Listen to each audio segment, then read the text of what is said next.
savez, j'ai eu une discussion avec des gens tout dernièrement du groupe Bolloré quand ils sont arrivés, après bien sûr l'adjudication, où je disais que nous avons le programme de faire, disons, du transport fluvial de Cotonou jusqu'à Port-Novo. Le gouvernement a pris les dispositions par rapport à cela et nous savons très bien que ce cours d'eau va jusqu'au niveau de Badagry.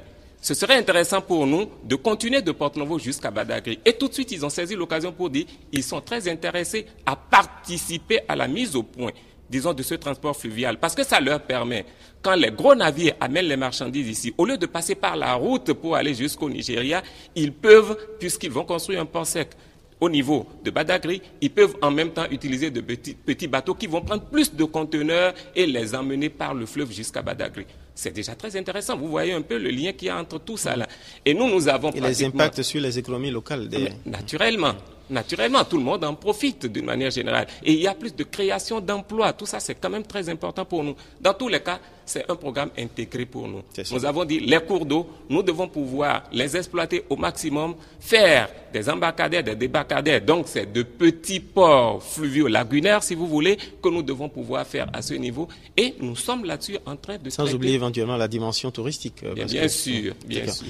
Soit dit en passant. Alors, autre chantier que vous aviez annoncé, c'est la construction des tours jumelles, les centres d'affaires.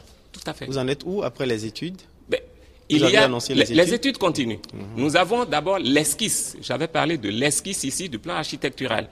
Bon, j'ai envoyé tout dernièrement une équipe parce que il y a une équipe chinoise qui est arrivée à qui j'ai confié la tâche parce que ça reviendrait nettement moins cher selon les investigations que nous avons eu à faire. Nous leur avons confié l'étude architecturale, bien sûr.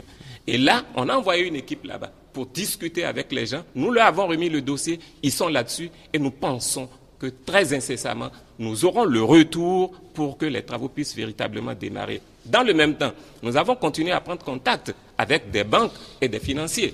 Et là, il y en a même qui se sont présentés à nous. Je ne vous cache pas qu'il y a une banque de la place qui est allée nous voir pour dire « Moi, je suis intéressé, je voudrais être chef de file de cette opération-là parce que c'est une très bonne opération. » Nous continuons de discuter. Pas plus tard que ce matin encore, j'ai reçu des gens par rapport à ces deux tours-là. Nous allons les construire. Ce n'est pas une promesse en l'air, je vous ai dit. J'ai dressé ici tout le programme que nous voulons mettre au point. Nous allons mettre cela au point.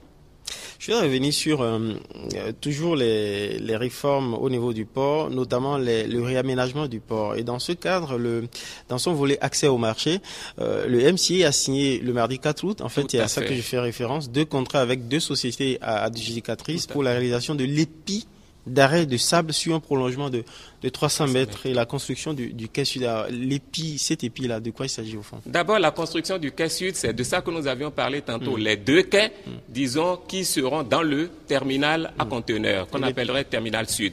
Maintenant, l'épi d'arrêt de sable, c'est un ouvrage qui permet tout simplement de briser le mouvement des vagues. Vous savez, quand les vagues tournent, ça amasse du sable au niveau de la passe d'entrée. Ça fait que, au niveau du port, vous avez plus de sable et les navires qui ont un grand tirant d'eau ne peuvent pas passer parce que le bas racle le sol.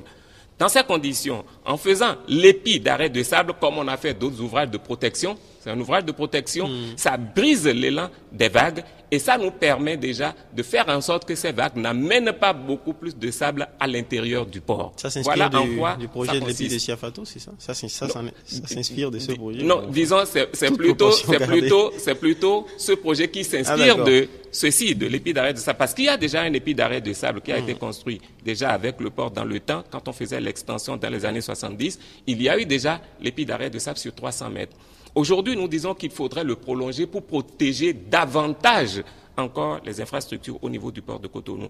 Et là, en faisant cela, c'est clair que nous gagnons encore un peu plus d'espace sur la mer. Parce que du côté, disons, ouest, nous avons un amas de sable. Donc, quand nous allons faire l'épi d'arrêt de sable, nous allons prolonger l'épi d'arrêt de sable, tout le sable qui contournait avant, au-delà des 300 mètres, qui venait au niveau du bassin, pourrait être bloqué à ce niveau et nous aurons encore plus d'espace à exploiter au niveau de la zone ouest.